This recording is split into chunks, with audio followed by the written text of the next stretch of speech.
Okay, everyone. So someone has knocked on our door and stepped across the threshold.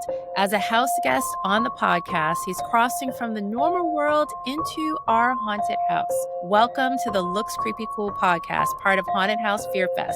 I'm your host, Renee, owner of Haunted House FearFest and the podcast.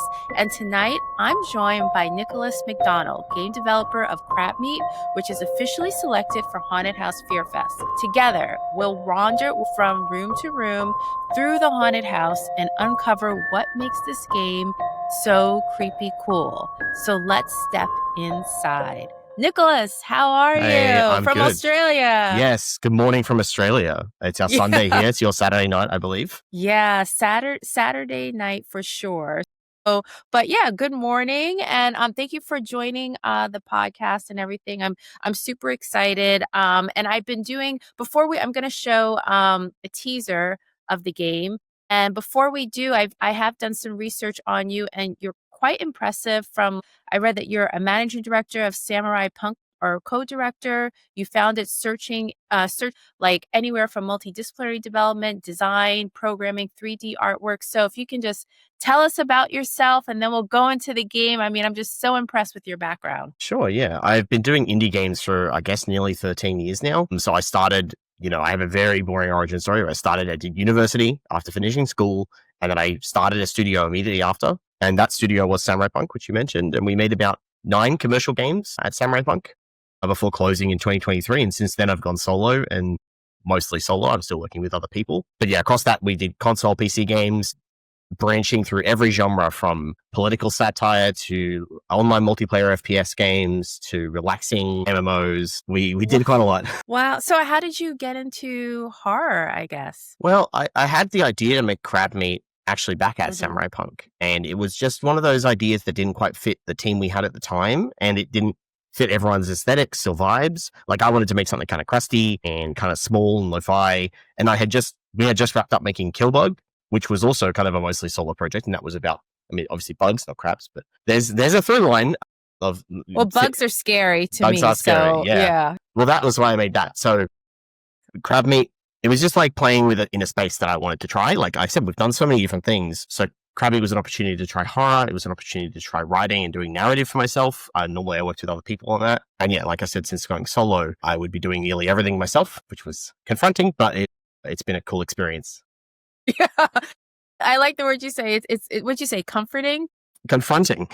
Oh, confronting. Yeah. Yeah. It is like when you're in it, but then like when you look back on it, it's so cool. So let me share my screen here. So this is our Steam page, and familiar with Steam. So Steam is not allowing us to publish it until like the day before the festival. October 6th is when the festival starts. And for Steam, we can only do 2 weeks till the 19th, but the festival is from October 6th through November 6th. So this is what our page looks like. So once it goes live, be happy to share. We still have more games coming through, and your game is right here, Crabmeat. And Looks I great. am. The page looks great, by the way. Just want to congratulate you on that.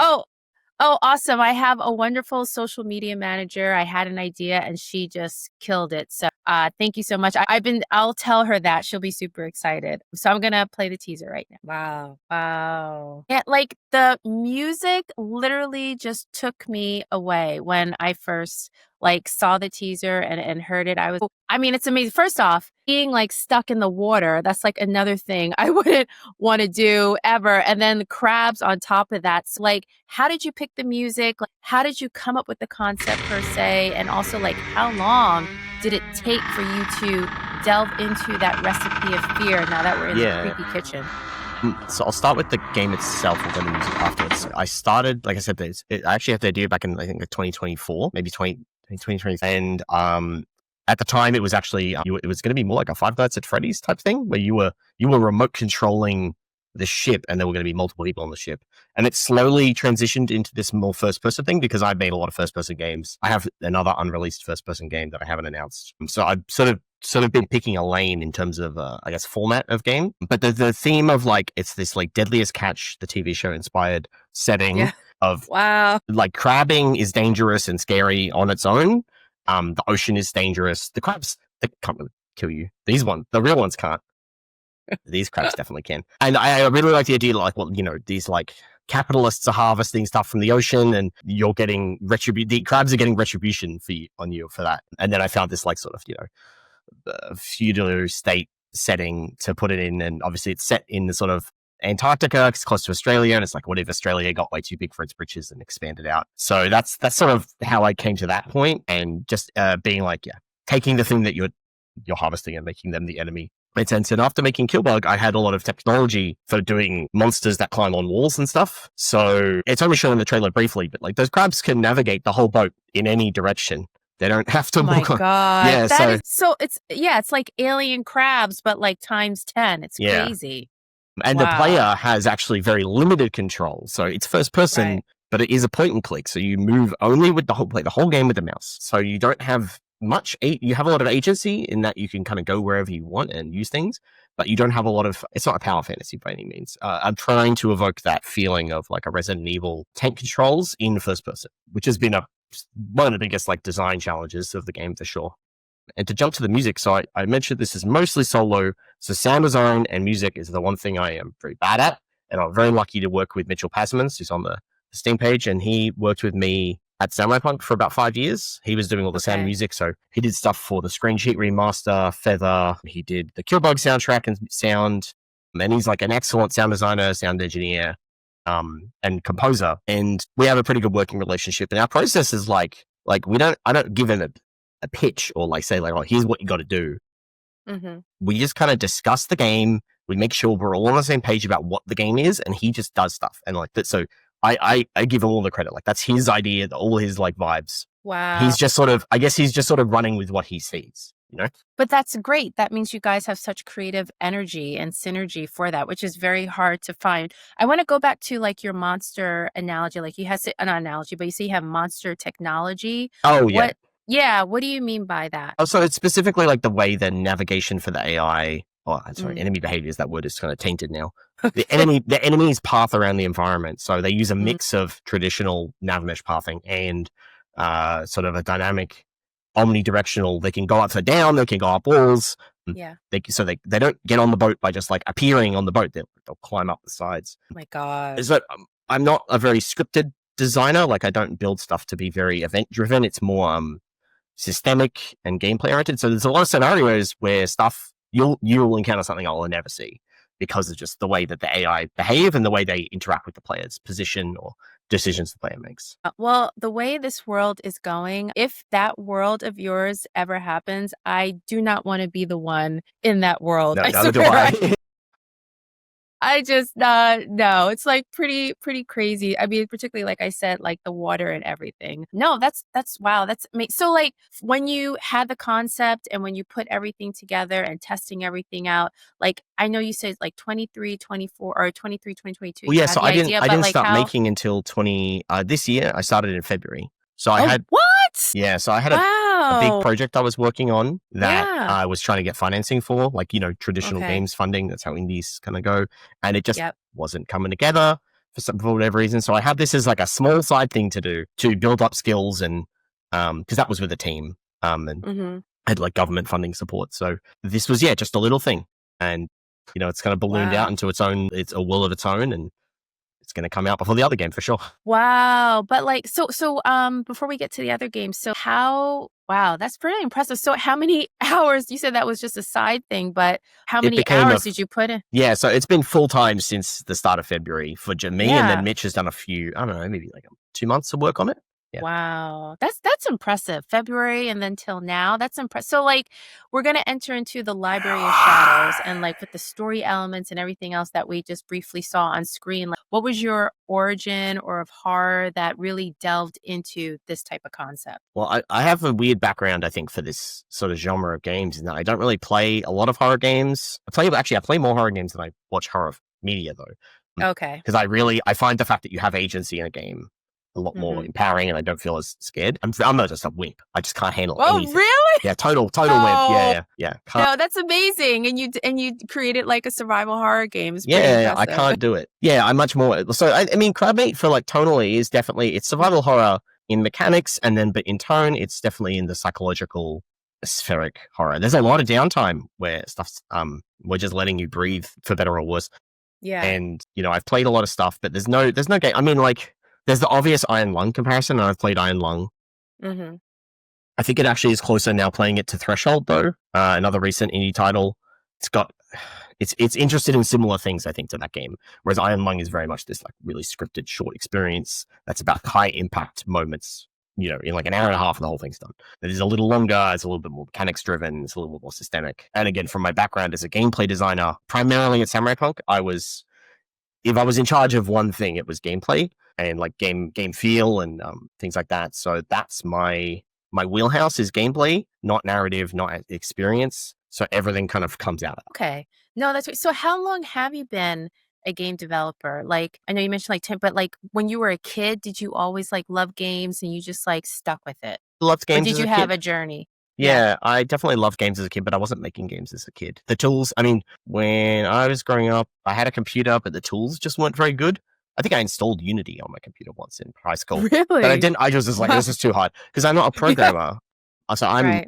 I was drawing a lot, and in high school and into university even, I was really not doing a lot. I was mostly painting, doing like surrealist artwork. I'm not a very good artist, just to be clear. I'm like a really bad artist. But define not very good. I mean, like all artists say that and they're like Picasso. And I'm like, that's better than me, than my stick drawing. I think I'm pretty, I don't know. I think I'm pretty bad. You can dig up my DeviantArt page from. Oh my God. Okay, I will. I was originally the artist at Samurai Punk, and I moved towards design over time because I hired better artists than me. And I really was trying to find my place. So even just getting to this point of being able to make a game solo, well, yeah, mostly solo, where I do all the programming and all the art and the tech art and the writing, that's been quite a long journey going through my career of changing primary focus from art direction to just everything. Wow. So wow, now that reminds me of the mirror room where like we reflect on like your journey and everything else. So were there moments where you thought like even with this game or other games that you've done, like this, I can't do it. This isn't going to make it. Like I didn't get the funding. Like, and then like also how did you like push through it? Because like a lot of people have just given up and just done something else. Yeah.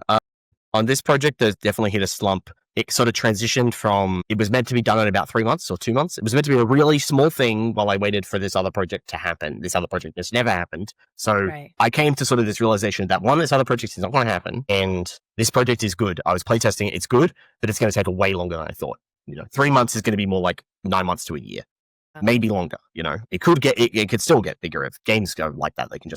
They just can eat all this time. And I wasn't sure that I was going to be capable of bringing it to the quality across the board. I just wasn't sure of all these different aspects I could get it good enough. And even now I'm looking at that trailer we showed before and it's like, oh, it's changed so much since then. I really need to update the Steam trailer and the Steam page because it feels so out of date. But yeah, I wasn't sure I was capable of doing anything, to be fair. It's like I knew I could design a cool game, but like finishing it on my own was something I'd never done. I'd done small stuff, small projects like jam projects or demos, but nothing shipped with achievements, with save data, the whole things you have to do to release a game. But just technically, it's quite challenging. And then make sure it's good, and then people like it. Yeah. But then but how did you push past, you had that internal fear. So how did you push past that? Because you did it, It's a mix of playtesting and people like really digging it and just being like, yeah, the vibes are good. This is something special. And that is such a motivating factor for me, like just other people's energy and just having to steal that, realizing that if I didn't make it, no one else will. So I've got to make it. Right. I also find game development is just this like highly addictive process where even if it's a tough day, it's hard to put it down. Yeah. Go for a run or just go get some fresh air and come back. And these challenges sort of become surmountable. You break them down and then you go like, okay, well, if I do X, Y, and Z, maybe I can get it better. And then you end up making it better. And then you see, a bunch more stuff you could do. And it just improves over time steadily rather than it being like, there's no one thing that's going to just tick it over the line. But like, you're so passionate about it. And like a lot of people, they'll suffer from, even with me, I suffer from burnout sometimes, like with the festival, then the podcast, then I have like my day job and stuff. So, you get it. So I can understand, but it's good. Like you taught me and you're teaching everyone here that you just took breaks and then you went back at it and you just kept on going and kept on going. So given your experience in like the industry and everything else, particularly like in Australia, can you reveal like any like industry secrets or things that will like any tips that you can share with like an indie developer, like graduating like college or something? And they're like, because I know for me, like, there was like years ago, like Facebook was like the new thing. And like I was teaching myself. I was on LinkedIn doing the courses and everything. And then like if I had the tools that are available now back then, I'd be like having my own YouTube channel and everything else. So like anything that you can share to help. Yeah, it's funny you mentioned how accessible the tools are, right? Because that means that also there's so much more stuff happening. Like one of the biggest challenges is not even having a voice. It's finding a way to get your voice like seen by lots of people. Yeah. And that can be really demoralizing. Going from running a studio with a bunch of channels and networks and now doing stuff solo, I have no voice that I have to amplify. I have to work from scratch. So I think like what has been useful for me in this sort of like restart process, that's really what it feels like. And also just throughout the career is just finding like the one thing or the bucket of things that if you don't do them, it's not worth working at all. Like there's all the other stuff you have to do, but there's like, in the creative process, there's a few pieces maybe that are like very important to you, you're very passionate about, and you find it fun just to study them or read a blog about them. And like once you can nail down what those are, and they'll change over your career. Right. And it's fine. That's also very important. Like everything you do, like when you start will be different at the end. But just finding that area that like it's not work to do it. It's fun. It's fun, yeah. And it's just like emotionally and like intellectually satisfying to study it and to practice it, because games is such a grind. People use that word, right? It sounds really bad, but it's just a long, slow process, even with tools that have made it super fast. And now people can make whole games on their own quite easily that are quite robust and quite substantial, but they'll spend 2 or 3 years doing it. So you need to find ways for yourself, because everyone's brains are different, right? Like how do you get through the slumps? We refer to the middle of production as the valley of despair, I think. It's real. It's a very real feeling. And you go, it's not like one valley and when you hit the bottom, you come up the top. Like, I think it's like lots of little valleys. Right. Yeah, lots of little valleys. And some of them are very deep. Yes, exactly. Some of them are really deep. Some of them are really small.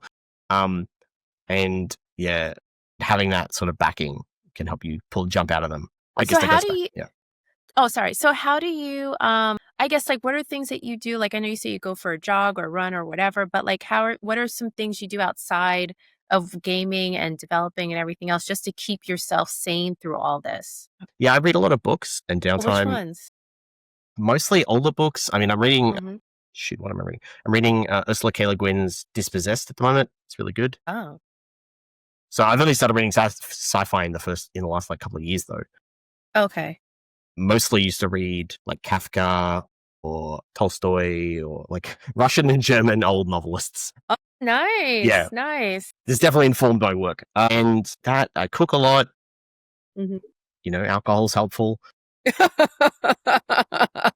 Unless you're unless you're over, you got to be over 18, kids. Yes. You got to be over 18. So for those who are over 18 listening to the podcast, what's your drink of choice? I like whiskey a lot. We live in a wine country. Wine is, people always think Australia as being a beer country, but like it's a wine country. No, I've always thought of it as a wine country. So like you lived in Australia all your life? Yes. Or? I grew up for the Australians listening, I grew up in the outer west of Sydney, which is fine. I was there for 18 years and then I moved to Melbourne. So different state, different city to study. And I've been in Melbourne. I went back to Sydney briefly, but then I've been in Melbourne ever since. Yeah. Wow. So how is the gaming community in Australia compared to, I guess, have you met with like other gaming communities in other countries and things like that? I think Australians, so I've traveled a fair bit, especially to the US. I went to Cologne, Germany last year to spend a lot of time in Korea and a little bit of time in Japan. But Australia is definitely small. I think there's only like 2,000 registered employees in games in Australia total. Plus, but there's so many hobbyists. But what we have is we have a great funding scene. So the government is very supportive, different states and federal level. That's great. Yeah, it's like great. It's part of the arts sector, treat it like an art, fund artists. And I wish it was like that here. I know. Guys, we are very, very lucky. So that plus the fact that the community being very small means that everyone kind of knows everyone. It's very tight knit. If someone needs help, you can usually just find someone. If you need a specialist in a specific skill or you need assistance, the meetups are really good. So the reason I stayed in Melbourne is because at the time when I moved here 10 years ago, longer than that actually, the funding was significantly better in this state than in the other state. Now there's federal support and there's funding in all the other states. So it's a mix of like the community and the scene, and then the actual support, which drives that scene. And often, some of the funding is just like, hey, go to GDC or go to PAX overseas and promote your game. Now, obviously, that doesn't mean what it used to. Like when I started, doing a PAX was like a big deal. Now it's like, it's a cool thing to do, but it's not going to sell you copies of your game. Right, right. Well, I will say, and you can tell your friends in Australia too, like Haunted House FearFest. Yes, it's a fairly new festival. I rebranded it, but like since you are officially selected, always have a guest. You always are a guest of this house. So you have to keep me posted on other things that you're working on and just be part of the community too. So in Australia, I like to ask people I interview in different countries, what's the horror folklore over there?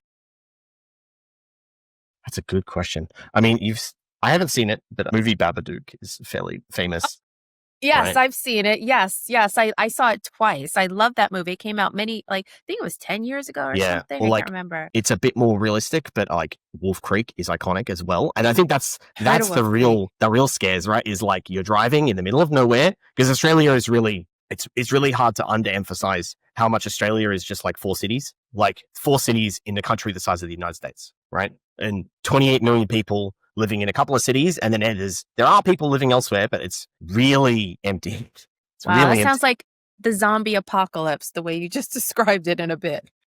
In the sense that you just can drive for like a long time and not see anyone. But, then you come to Melbourne and there's 8 million people in a like tiny, tiny region, right? It's very dense. It's a very densely populated city. So that movie Wolf Creek is like, I think it's the shit, I'm driving and then there's another car, or I'm stuck and it's like, what is this guy?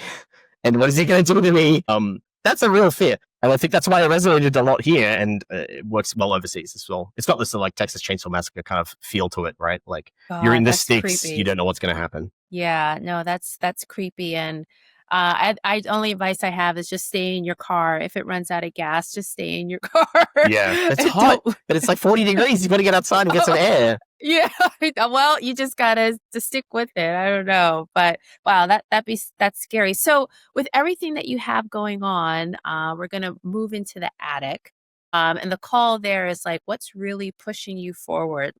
What drives you to just keep on doing what you're doing, even when you have like the lowest of valleys? Like, what's pushing you forward, and what's the next game after Crabmeat? Yeah, well, for me, I keep making games, maybe because it's the only field where like, maybe it's the ADHD or maybe it's the, I have found this like, not just being like, because I was an artist as a kid, I always view myself as an artist, right? But like, not particularly good at like just specifically visual art, but like games is this like composite art form that takes technology. Like I always tried to program, but I was never a very good programmer. And it really does. And I like sound, I like music, but I'm just not good at executing on that. So that's, it's collaborative when it gets to be collaborative, when you can afford to be collaborative. Lucky enough to be able to pay people to work with you. Like I really miss Samurai Punk and having a team, but that there's just something about the way we bring games together and how we make them, and how there's so many like microscopic opportunities and macroscopic, like big opportunities and little opportunities for creativity that just can get injected in all these little places, right? It's not directorial, like you must do all these things in order. It's just a checklist, right? Like everything is open, well, the way we work anyway. And we're able to just really have fun in the process and have fun making the games, and hopefully that that comes across. I mean, that's the drug that I'm just chasing always. Wow. That's why I keep making games. And I've got sons of like the genre still feels like so open. The genre, sorry, the medium feels so open. There's so many things to be made still. And that's what I'm searching for. Hence the company name. Yeah. Yeah. Yes. No, that's great. So before we close out the podcast, we're at the final door, and I always ask my house guests, what is the creepiest thing that has ever happened to you? And what is the coolest thing that has ever happened to you? And it could be like a ghost story or anything that's creepy that you can share with the house. So actually, this one's really recent. I got really sick recently. I got like a really bad series of fevers, and it just lasted for weeks. And I was knocked out of commission for quite a while. At some point during that, I was taking a series of drugs like antibiotics and painkillers, and I started getting like fully awake. That whenever I closed my eyes, I would have full color, motion, and sound hallucinations, and I was already struggling to sleep from being like sick and feverish. So the combination, so it was like a waking nightmare of like, you've had the sleep paralysis demon concept, right? Like where people like wake up and they feel, and I've had those dreams before, but this was like while I'm awake. So I would close my eyes, I would feel that, see that, open up my eyes, and it would be gone. But I would know, unlike a dream where you forget everything, you're still fully conscious of everything. Yeah. So that was awful. Couple of nights. Oh my God, that's crazy. I think I shouldn't have been taking the painkillers and the antibiotics at the same time. Yeah, I was just about to say that. I was like, did your doctor prescribe for you to take both of them? They were not the painkillers. They were for my Oh man, wow. Yes. So that was a bad time. That's crazy. That's crazy. Well, I'm glad you're feeling better. And what's the coolest thing that's ever happened to you? I had a cool, like, I think it's cool, but it's like maybe not that cool. I was doing some climbing in Seoul, Korea, and I was in this, there's like a lot of mountain ranges if you get far enough out of the city, and it was just like a warmish day, and there was no one around except me and a bunch of ajumas. I was like old ladies, and they were hiking. They would hike up the mountain, and then I would hike more, and then they would overtake me. And then, they would picnic halfway up the mountain and then stop and went home. So clearly they got tired. But I got to the top and then had a beautiful view of the city. And it was just like I was on my own because I was traveling by myself at that time. And it was just it was like a really lovely day, and a very surreal experience to be nearly bested by these old ladies. Wow. Yeah, like they were like old. They were like 80. What? And they were hiking up that mountain? Wow. That's who I am. So they are the cool people, that's really. What I want to be. Yeah. Wow. Well, Nicholas, Nick, you're cool. You're so amazing. I'm so happy to have Crabmeat in Haunted House FearFest. Guys, Haunted House FearFest, October 6th. Make sure you check out Nick's game. And Nick, you always are a guest of the house. So thank you. Keep me posted on anything else that you're working on. And also, Haunted House FearFest, I'm making this year round. So we're going to have other submissions in the wintertime. So it's going to be part of Haunted House FearFest, the Frozen Wing. And then it's going to be Haunted House FearFest Heat Wave to coincide with Summerween. That's a new thing. I didn't even know. I'll be honest. I didn't know. Yes, Summerween. And so if you enter whichever, whether it's the Frozen Wing or the Heat Wave, and you move on, you get selected, you're automatically in the October where you can win awards and things like that. So, and the podcast is year round and everything else. I would love to know more what you're doing. Keep us posted on everything. Make sure you like all our social handles and you have my email. So it's great. Yeah. Thank you so much for being on the Looks Creepy Cool podcast. Thank you so much for having me. It's been great. Yeah. Awesome. Okay. Thank you and have a good night.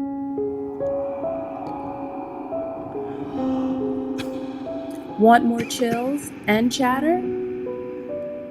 We're streaming on all podcast platforms.